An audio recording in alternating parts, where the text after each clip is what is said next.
1 மணி நேரமா நின்னுருக்காங்க வாங்க எல்லா பஸ்ஸுமே பைபாஸ் பஸ்ஸால ஏத்த மாட்டாங்க சார் ஸ்டேஜ் அவர் சொல்லுங்க சார் இல்ல சார் இப்போ அவங்கள விசாரிங்க அவங்க கிட்ட அந்த பஸ்ஸுக்கு ஸ்டேஜ் இல்லைன்னா எங்க நிக்க போனாலும் நடவடிக்கை எடுங்க இல்ல ஸ்டேஜ் இருந்தா அவங்க நடவடிக்கை எடுக்கணும் இன்னைக்கு அதான் முடிவு நாங்களே பணிச்சாயிடும் இல்ல சார் இது வந்து பிரச்சனை சார் பல நாள் பிரச்சனை அவர் இல்லங்கிறாரு sir end to end conductor இல்லாம ஓடுது பைபாஸ்ல போறதுக்கு அதை தவிர வேற எந்த பஸ்ஸும் போக கூடாது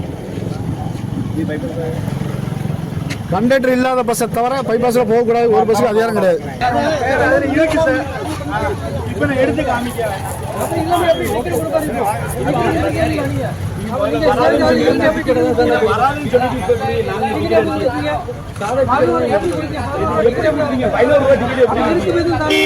சார் நாளை காலையில நீங்க வரணும்.